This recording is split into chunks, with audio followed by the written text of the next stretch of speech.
네, 안녕하십니까. 저 김민철입니다. 제가 오늘 세 가지 미션을 갖고 지금 올라왔는데요. 첫 번째는 최대한 빨리 끝내는 게 지금 저의 미션이고요. 두 번째는 그걸 빠르게 진행하면서 여러분들을 점심 식사 후에 좀 안 졸리게 만들어야 되는데 가장 이게 두 번째가 어려운 것 같습니다. 왜냐하면 이게 좀 재밌는 얘기여야 되는데 똑같이 정보를 계속 밀어넣고 있잖아요, 저희가. 그렇기 때문에 사실 제가 그 두 번째 미션을 잘 달성할 수 있을지는 좀 고민이 되긴 하고요. 마지막 미션은 그렇게 빨리 진행을 하면서도 그러면 사실 이 정보를 오늘 이렇게 하실 필요는 없을 것 같아서 제가 오늘 되게 기분이 좋았던 건 뭐냐면 이게 전 좀 늙은 사람 같습니다.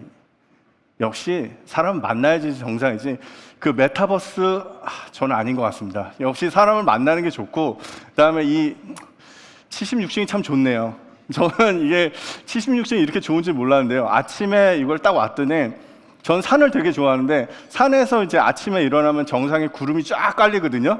그래서 저는 산을 가는 이유가 이 구름을 내 밑에서 둘 수 있구나라고 생각을 했었는데 아침에 왔더니 이 구름을 밑에 쫙 두고 있더라고요. 그래서 꼭 산을 안 가도 되는구나. 그냥 76층을 와도 그냥 구름에 온 내가 신성이 될 수 있구나. 이런 느낌이 들었고요. 그러면은 이제 저에 대한 얘기를 내용을 하도록 하겠습니다. 제가 오늘 말씀드린 내용은 이제 퓨어 스토리지 제품 포트폴리오를 이용한 데이터 운영 전략 인사이트인데요.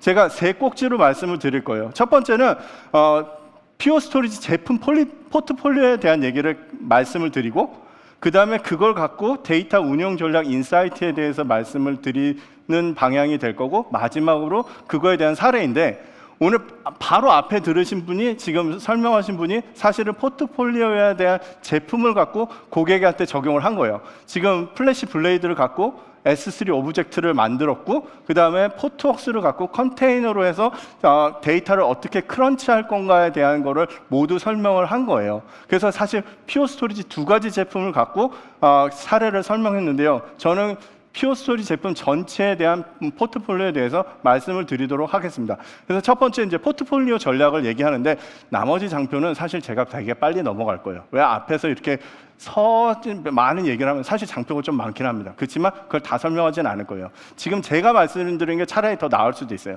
왜냐하면 저는 이제 퓨어 스토리지를 내년이 되면 10년을 다닙니다. 퓨어 스토리지가 13년이 됐고 제가 이제 10년째 이 회사를 다니는 것이 되는데요. 제가 퓨어 스토리지 입사했을 때는 블락 스토리지 하나밖에 없었어요. 플래시 어레이라는 제품밖에 없었고요. 그 다음에 오늘 아침에 2달 된 따끈따끈한 제품에 대한 플래시 블레이드라는 제품을 얘기했었잖아요. 사실 그 제품이 5년밖에 안 됐다고 얘기를 했지만 저희가 프로젝트를 시작한 시점은 9년 전이에요. 그래서 제가 입사한 시점하고 그 플래시 블레이드를 만든 팀이 입사한 시점이 되게 비슷해요. 그래서 그러면 왜 이 말씀을 서두에 드리냐면 저희가 제품을 어떻게 만들고 어떻게 개발하는지에 대해서 이해를 하시면 제품을 어떻게 사용하실지에 대한 이해가 되실 것 같아서 이렇게 좀 긴 얘기를 드린 것 같고요. 그래서 이제 저희가 처음에 왜 그러면 이제 어레이 제품을 만들었냐면 저희가 이제 첫 번째로 보면 이쪽에 이제 기존 애플리케이션 영역, 그러니까 오라클 데이터베이스, 가상화 영역에서 실제로 도미넌트하게 엔터프라이즈 고객들이 쓰시고 있기 때문에 어레이를 만들었고요. 그 다음에 이제 저희가 제품을 만들 때쯤에 이제 구글이나 뭐 링크드인이나 페이스북들이 다 핫한 회사가 되고 있었기 때문에 거기서 나오는 비정형 데이터를 어떻게 담을 건가에 대해서 생각을 하기 때문에 새로운 애플리케이션 영역이 됐고 사실 그 부분들이 실제로 보면 카프카라든지 뭐 하둡 영역에 대한 애플리케이션들, 그 다음에 지금 조금 더 핫해지고 있는 컨테이너 환경에 대한 제품들을 어떻게 저희가 지원을 할 거냐에 따라서 첫 번째 제품이었던 플래시 어레이가 나왔고 플래시 블레이드가 나오게 되고 그 다음에 저희가 클라우드 블록 스토어라고 해서 이제 클라우드에서 사용할 수 있는 블록 스토리지가 나오게 되고 컨테이너가 나오게 되는 것이죠. 그 다음에 저희가 또 하나를 보는 꼭지가 그래서 이렇게 제품을 하나 보는 축이 있고 또 하나의 축은 이제 고객분들이 디지털 트랜스포메이션을 운용을 하실 때 4가지 꼭지로 데이터 입장에서 저희가 보고 있는 거예요. 그래서 새로운 애플리케이션 환경을 지원할 때 저희는 올 플래시 데이터 센터여야만 한다. 라는 것과 오브젝트를 지원하는 것이 결국에는 멀티 클라우드로 갈 때 데이터의 이동성이 좋을 것 같다라는 얘기를 하고 있고요. 그다음에 멀티 클라우드를 지원할 때는 사실은 이 부분은 맨 밑에 있는 하이브리드 클라우드를 지원하는 것이 가장 좋은 방법이 될 것이다.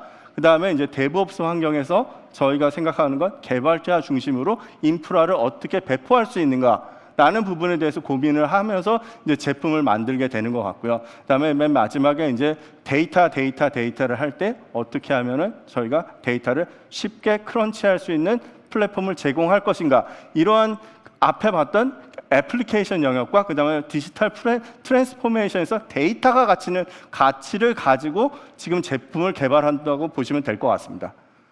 그래서 이 세 가지를 Uncomplicated Data Forever라는 거에서 세 가지, 인프라 현대화, 운영관리 현대화, 애플리케이션 현대화를 하는데요. 그래서 여기서 이제 인프라 현대화는 아까 전에 말씀드린 제품들이 있는데, 여기서 제가 딱 한 가지만 말씀드리겠습니다. 여기서 보면 다이렉트 플래시하고 QLC 에브리웨어라는 것입니다. 저희는 모든 데이터 센터의 스토리지를 올 플래시화하는 게 저희의 목표고요. 그거를 하기 위해서는 결국엔 비용을 절감을 시켜야 되는 게 저희의 목표이기 때문에 사실 QLC가 결국에는 활용화가 돼야 된다는 저희의 생각을 갖고 있습니다. 그렇기 때문에 이번에 나온 플래시 블레이드 S도 QLC를 적극적으로 활용한 제품이라고 이해하시면 될 것 같습니다. 그래서 이 QLC와 나머지 나아가서 이제 PLC를 적용한 제품들이 계속 나올 것이고, 결국에 저희가 생각하는 건 이 다이렉트 플래시, 그러니까 낸드를 이용해서 어떻게 하면 저희만의 SSD를 가지고 올 플래시 데이터 센터를 만들 것이냐가 인프라 현대화의 꼭지가 될 것 같고요. 그 다음에 운영관리 현대화는 두 가지만 말씀을 드리도록 하겠습니다. 퓨어 스토리지를 사용하시는 분들은 퓨어1에 대해서 많이 아시고 계시는데요. 그 아시는 개념들이 보통 관리 툴로 이해하시는데요. 저희는 이제 퓨어 스토리지, 퓨어1은 관리 툴로 시작을 했지만 지금은 관리를 넘어서 배포도 하게 되고 운영도 할 수 있게 하는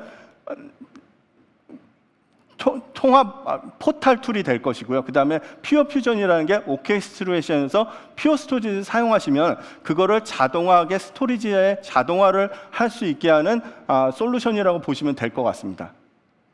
그 다음에 이제 현대화를 봤을 때 제가 한 가지만 말씀드리고 싶은 거는 포트웍스의 데이터 서비스가 있는데요. DB 애저 서비스를 가지고 개발자 중심으로 인프라를 만든다고 했잖아요. 그래서 이제 컨테이너를 만들 때 퍼시스턴트 볼륨을 할당을 그냥 개발자가 받는 거가 아니라 퍼시스턴트 볼륨을 받은 것과 동시에 몽고DB, 카산드라, 카우치베이스, 일래스틱, 카프카 등을 같이 애플리케이션을 디플로이를 하고, 그 디플로이한 애플리케이션 영역에 데이터 보호는 어떻게 할 것인지, 백업을 할 것인지 아니면 이중화를 할 것인지, 데이터 이동을 어떻게 할 것인지에 대한 모든 거를 한 번에 클릭으로 정의할 수 있는 데이터 애저 서비스도 저희가 출시를 하게 된 것이죠. 그래서 지금 보시다시피 이제 정리를 해서 드리면, 포트폴리오에 아까 전에 말씀드렸던 인프라스트럭처 현대화는 멀티티어 올 플래시 스토리지를 제공한다.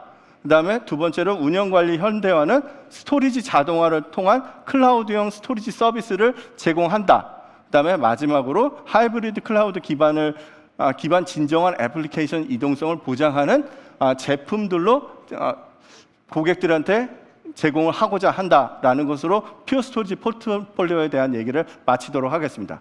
그러면 조금 더 밑으로 내려가서 말씀을 드리면, 오늘 아침에 키노트에서 네 가지 얘기를 한 게 있어요. Flexible Consumption, All Flash Data Center, 그 다음에 Infrastructure as a Code, 그 다음에 Sustainability가 있습니다. 근데 제가 All Flash Data Center를 계속 말씀을 드립니다.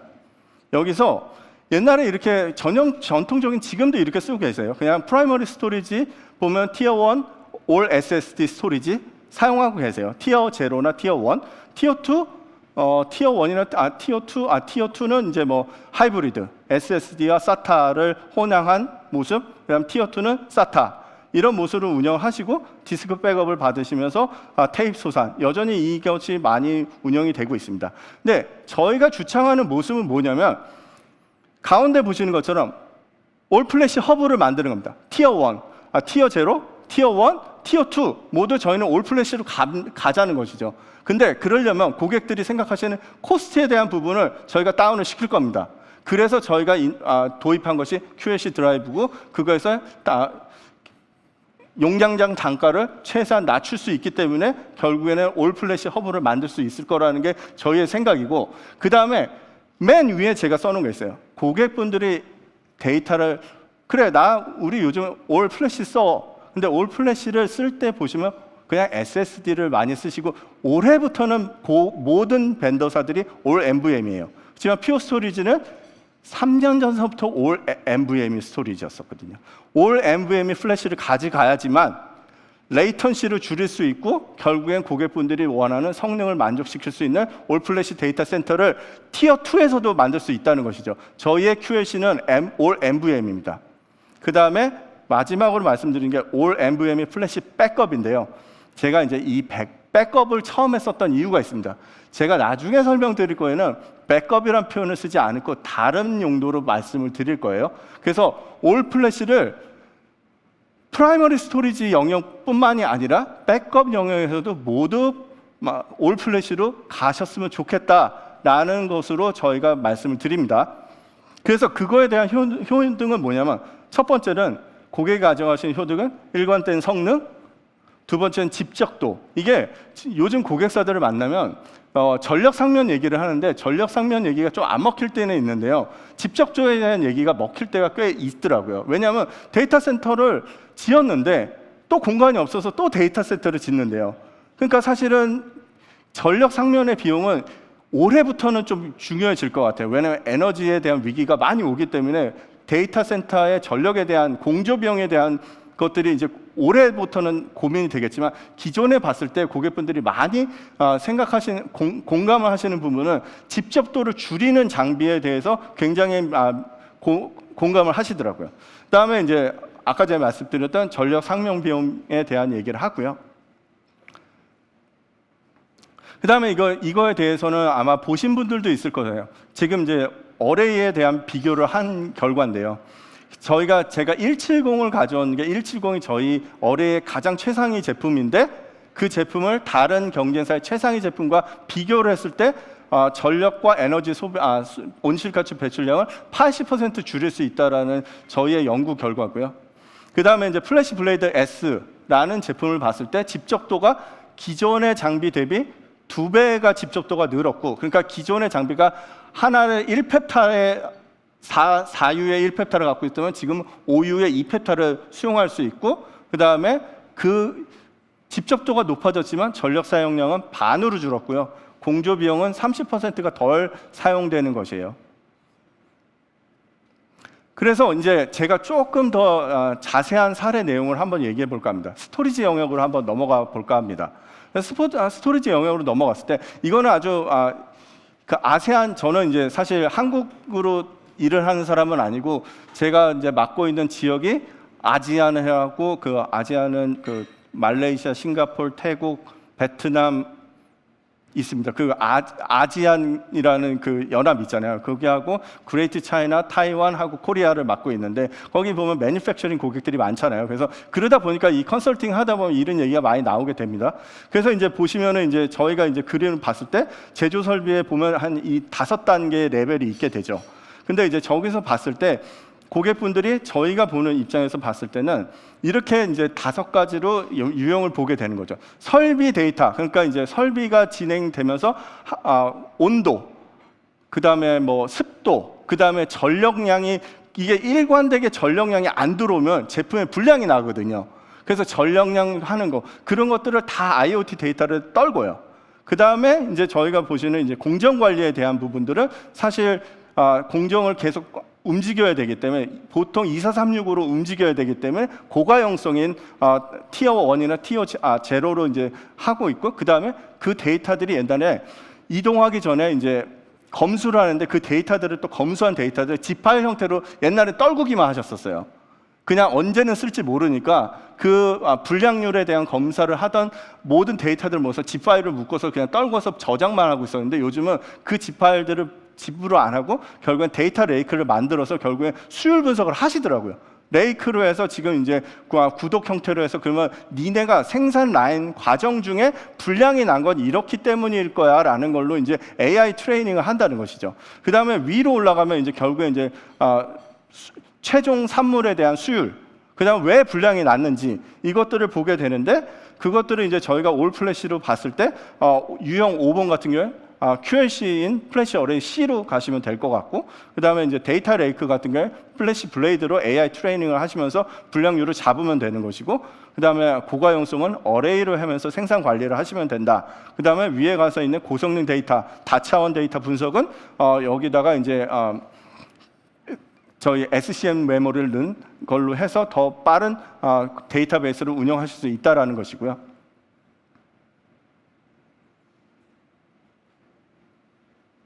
네, 그 다음에 이제 백업 영역을 한번 더 보도록 하겠습니다. 백업 영역을 보면은 제가 여기서는 딱 한 가지만 드려요. 제가 아까 전에 올 플래시 백업이라고 했는데 그 말을 바꿀 거라고 말씀드렸잖아요. 왜냐하면 여기서 보면 고성능 복구 영역이라고 제안을 드립니다.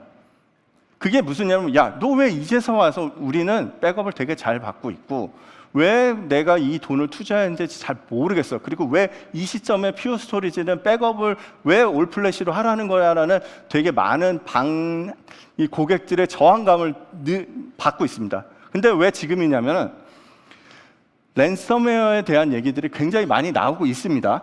많이 나오고 있고 저희가 이렇게 얘기를 합니다. 고객님, 저희 제품을 사셔서 저희 솔루션을 쓰시면 랜섬웨어에 대해서 보호를 받으실 수 있습니다 라고 이렇게 말씀을 드리면 고객분들이 이렇게 물어보세요. 그럼 니네 제품은 랜섬웨어를 막는 제품이니? 아닙니다.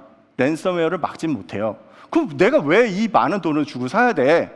라고 막 이제 그러면 나 시간 없으니까 빨리 가 라고 하시죠.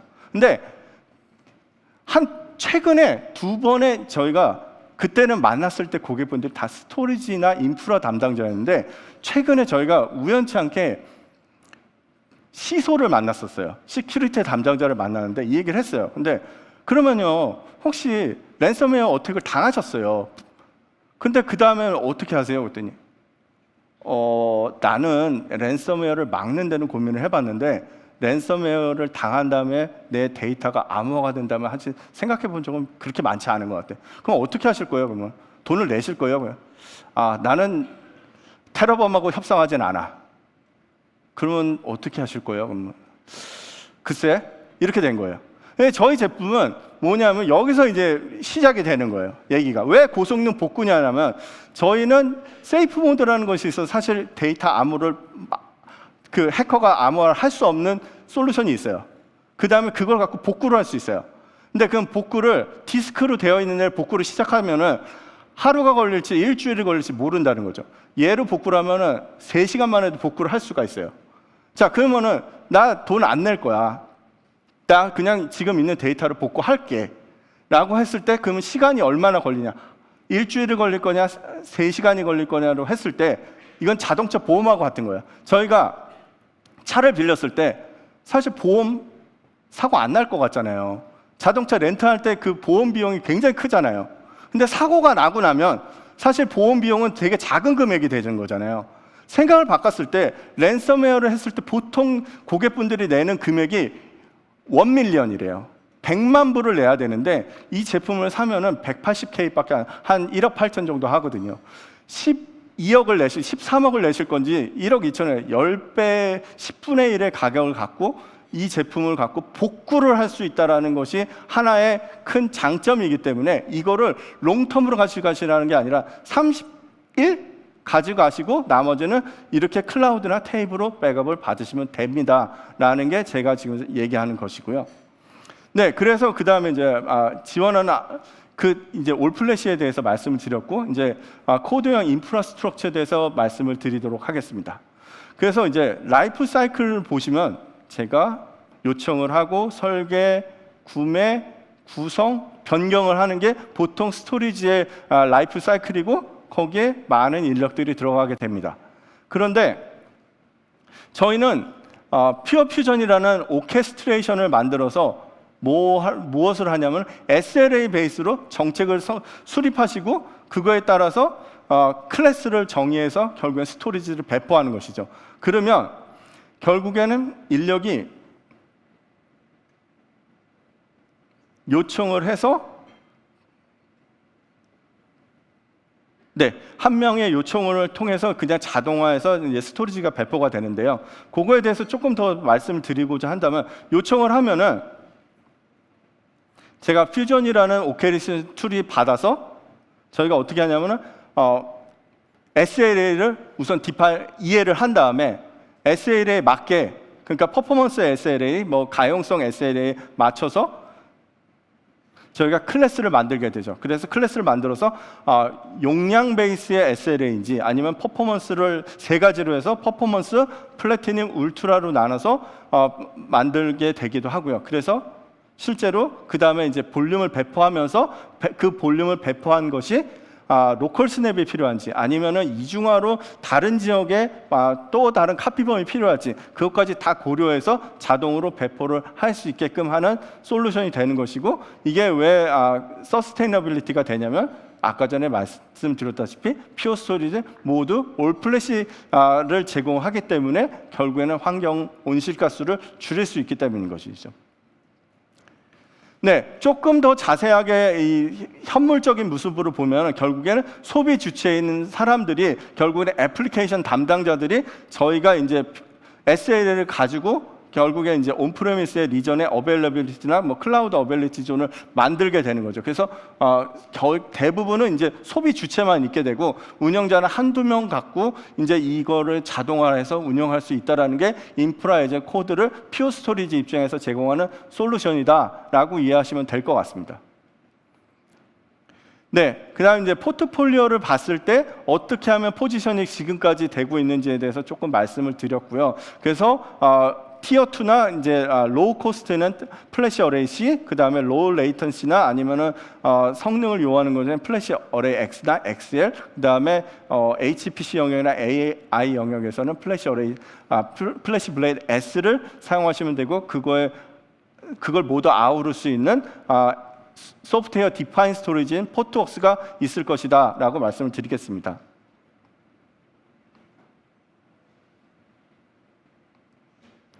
저는 빨리 끝나고 싶어 하는데 얘가 제 말을 안 듣네요. 그럼 고객에 대한 가치를 말씀드리면 퓨어 오케스트레이션을 가지고 이제 결과 기반 SLA를 가지고 실제로 고객분들이 스토리지 오케스트레이션을 제공을 하고요. 그다음에 사용량, 오전에 들었던 에버그린 1이나 에버그린 플렉스를 가지고 사용량에 대한 비용 징수를 하시게 되고, 그거에 따라서 훨씬 더 확실성 있는 스토리지 운영을 하실 수 있게 되고요.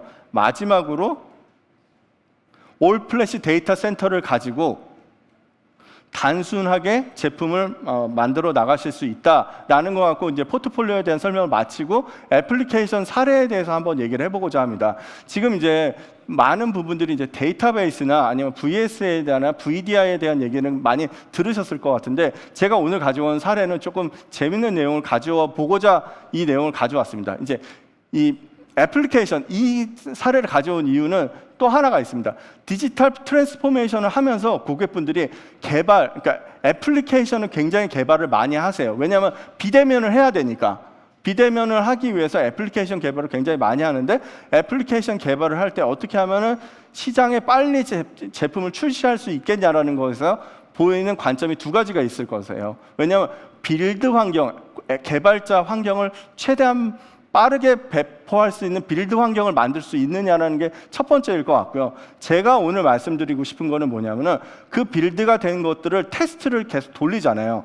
근데 그 테스트 케이스들을 빨리 찾아내서 어떻게 하면 이 버그들을 찾아서 완제품인 애플리케이션들을 나갈 수 있는 테스트 베드에 대한 얘기를 드리고자 합니다. 그래서 보면은 이 부분은 저희가 어떻게 하면 개발 시간을 줄일 것이냐라는 부분이었는데요.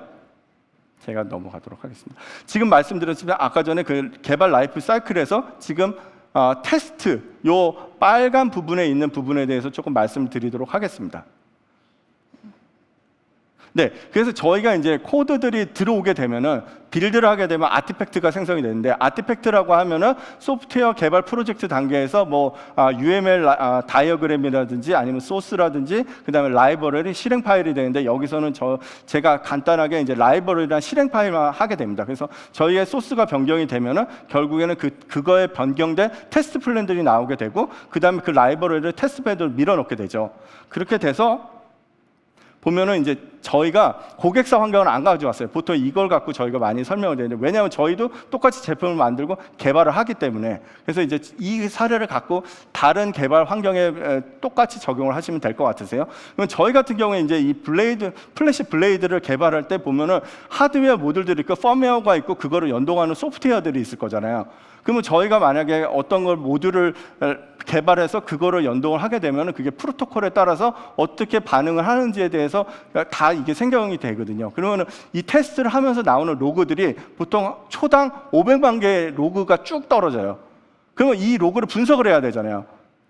근데 저희가 이제 문제가 뭐냐, 테스트를 했는데 성공한 건 상관이 없는데 페일을 했어요. 그러면 이걸 갖고 분석을 해야 되잖아요. 그럼 분석을 하면 개연성 있는 게 이미 알고 있는 노은 이슈인지, 아니면 새로운 문제인지, 아니면 코너 케이스인지. 코너 케이스라고 하면은 어떤 특이한 상황에서 이 문제가 발생하는지, 아니면 뭐 플래키 테스트라는 거는 발생은 하지만 이게 그렇게 큰 영향을 주지 않는 건지, 이런 걸 다 분석을 해야 되는데 그걸 하는 게 트리아지라는 건데, 이게 옛날에 굉장히 시간이 많이 걸리는 작업이거든요. 그럼 얘를 어떻게 단축할 수 있느냐라는 것인데, 그래서 이제 저희가 이제 쓰고 있는 시스템은 이제 젠킨스하고 지라를 쓰고 있는데, 많은 고객분들이 다 비슷한 시스템을 쓰고 계세요. 왜냐하면 지라가 결국에 이제 이슈 트래킹 시스템이 되고 젠킨스가 자동으로 테스트를 계속 진행을 해주기 때문에, 그래서 이제 젠킨스 갖고 테스트를 하다가 페일이 나는 순간 이제 지라에 업데이트를 하게 되거든요. 근데 저희가 이제 하고 싶었던 건 뭐냐면은, 그러면 이 지라에다 업데이트를 할 내용들을 이슈 분석을 해야 되는데, 이슈 분석을 어떻게 빨리 할 수 있느냐라는 걸 하기 위해서 저희가 이제 스트리밍 고성능 분석 엔진을 한번 해보자. 그래서 저희의 이제 KPI는 17초 이내로 모든 로그 분석을 해서 처리를 해보자라는 것이었거든요. 그래서 이렇게 이제 저희 지금 이거가 이제 어떤 저희 예시거든요. 고객사 예시는 아니고 저희 걸로 해서 테스트가 나면 이건 버그고 프라이어티는 넘버 2고 그다음에 뭐 이렇게 임팩트는 아직 모르겠고, 이거를 이제 분류를 해놔요. 그러면서 계속 이제 담당자한테 이제 프로그레스로 되어 있고 계속 이슈 트래킹을 하는 거죠. 근데 이제 여기서 이제 그 아키텍처 다이어그램, 그래서 저희가 쓴 거는 뭐냐면 3가지를 썼어요. 여기서 말씀드리고 싶은 거, 첫 번째는 카프카를 써서 메시지 브로커를 만들었어요. 이유는 뭐냐면 카프카를 선택한 이유는 3가지예요. 고성능 배치 처리가 가능했고, 비동기로 이제 프로듀스와 구독자가 생기기 때문에 비동기 형태로 진행을 할 수 있다. 그다음에 확장성, 그 비동기 형태이기 때문에 다른 시스템을 계속 붙일 수 있다는 확장성이 있었고, 마지막으로 이 메시지들을 다 저장을 했다가 나중에 다시 스캔을 할 수 있는 장점이 있었거든요. 그 카프카가. 그래서 이제 카프카에다가 이제 데이터를 저장을 해서, 보통 저장이 한 거 보면 아까 전에 초당 500만 건의 로그들이 다 일로 쌓이게 돼서 이제 보통 한 6개월치를 모으면 9펩타가 돼요. 그러면 이제 이걸 갖고 이제 계속 스트리밍을 하게 되는 거예요. 그리고 왜 모으게 됐는지에 대해서는 조금 이따가 설명을 드리도록 하겠습니다. 그래서 카프카를 선택했고, 아까 제가 봤을 때 스파크로 그러면 이 로그들을 계속 분석을 해서 결국엔 지라의 시그너처를 갖고 얘를 계속 매치시키는 거예요. 그래서 내가 에러가 난 애가 내가 기존에 난 에러였는지 아니었는지 그거를 다 얘가 해서 젠킨스하고 다시 업데이트를 치는 거예요. 그러면은 이 분류 자체가 자동화가 빨리 되면은 실제로는 기존에 있었던 문제들을 빨리 등록을 하게 되니까 개발자들이 더 빠른 코드 수정을 할 수 있게 되거든요. 그래서 거기까지 좋았어요. 그 다음에 우리가 뭘 했냐면은 코드를 적용하고 지금 이벤트에서 이제 발생을 했고 분류를 하게 되는 거예요. 그래서 개발자가 봤죠. 그 다음에 이거를 이제 올렸고 업데이트를 했고 다시 테스트를 했지만 이제 그 노은 이슈가 됐기 때문에 재분류를 굳이 이제 다시 분석을 안 해도 되는 거예요. 그리고 새로운 코드를 넣어서 테스트를 통과했습니다. 근데 저희가 무슨 생각을 하고 있냐면, 여기까지는 똑같은데 만약에 우리가 기존의 히스토리 데이터를 뒤져서 더 오래된 데이터를 뒤졌으면 이게 이전에 있었던 옳은 걸 알면 굳이 다시 바로 업데이트를 치면 되거든요. 굳이 저희가 분석을 다시 안 해도 되거든요. 그러면 똑같은 일을 하고 스텝이 하나 주는 거예요. 근데 이 스텝이 하나밖에 주는 것 같지 않지만 실제로 이 이슈를 분석하는 데 엄청 많은 시간이 걸리거든요. 저희가 이거를 도입함으로써 줄인 시간이 한 30%의 시간을 줄일 수 있었던 거예요. 그래서 이 자동화 로그 분석에 대한 부분을 말씀드리고자 한 것이고요. 그래서 이제 마지막으로 이제 이렇게 해서 다시 룩백을 하는 시스템을 만들었고, 여기서 이제